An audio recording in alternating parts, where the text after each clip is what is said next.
Igbo mma mmanụ ya bara unu anyị na-ekene unu ndị ụmụaka obodo eze demene tanwa ebe ụgbọvụla ejewe bụ na ụmụaka ebe anyị nọ bụ n'obodo ukwu ewele ihe anyị bịara ime dị oke mkpa maka agamnihu ndị ụmụaka. Unu mana ụmụaka dị n'okpuru ọchịchị local gọọmenti area na Enugu steeti, ha wee na-achọ iwefuta onye ga-abụrụ ha igwe. Tanwa bụ nnukwu mmadụ High Chief Emmanuel Nwachukwu Ezeabata na ụmụaka gagharịrị o ji ọkpa chibe ya gagharịa ụmụaka jekọrọ ụmụaka gashi akwado onwe ya maka ịbụ igwe. High Chief anyị nọ ebe a, ihe anyị chọrọ ịjụrụ bụ tanwa ịgagharịrị ndị ka obodo n'ihe mere. Obi dị m ọcha mana nke izizi bụ na m ga-ejigoro aka m kọwaa onwe m ọfụma ka ha mara onye na-ekwu. Aba m bụ High Chief isi Nwachukwu Ezeabata of Umuaga Odejinjim Orunu. Anyị si ka anyị gagharịa n'ụmụaka ka anyị kọọrọ ha na ụka akara aka na-ejikwa isi ekwe. A sị na a chọrọ iwefute onye ndu ga-edu ndị ụmụaka as their igwe,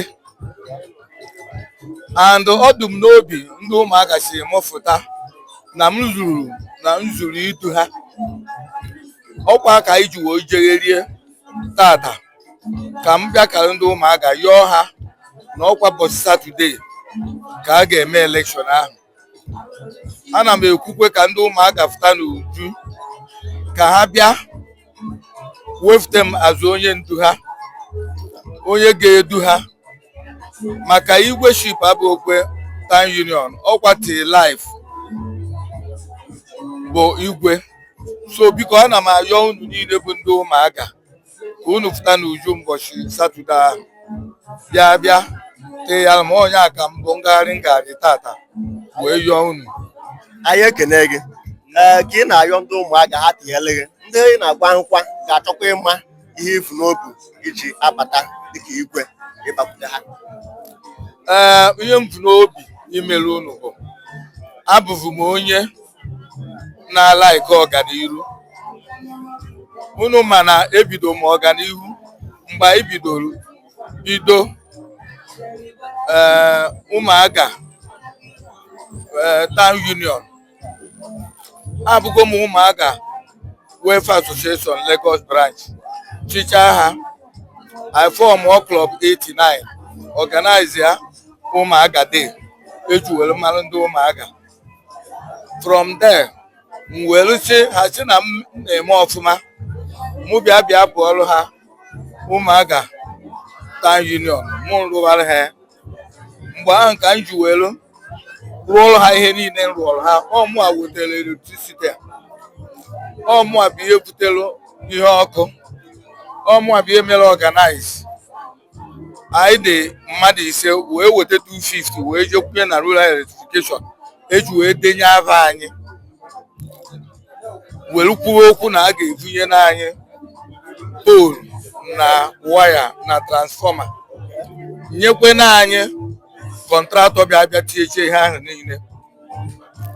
Ọmụa bụ ihe rufu health center mgbe m bụ Umuaga Welfare Association President Association Lagos branch erufumie.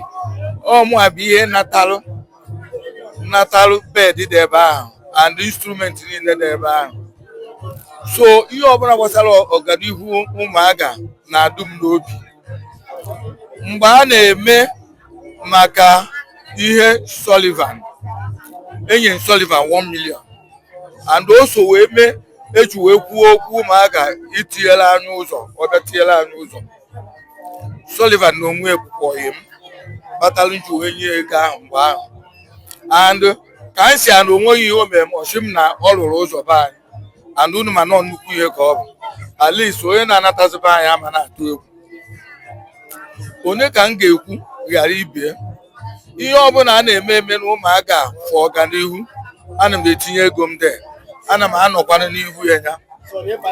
So na mbanyekwe ọ ihe gbasara ndị Umuaga ka m ga na-eme ọganiru ha ihe ọbụla ndị igwe ndị ọzọ zọọkwa afọ ndị be ha aga m azọta nke ndị be anyị maka ndị otu m bụ ihe bụcha igwe tata abịakwa na Ụmụneke onwe ha na-azụ ebe ahụ aga m azọta nke m abịa n'Enugu steeti aga m azọta nke Umuaga ana m achọ unu na ọ ga-adịrị anyị na mma.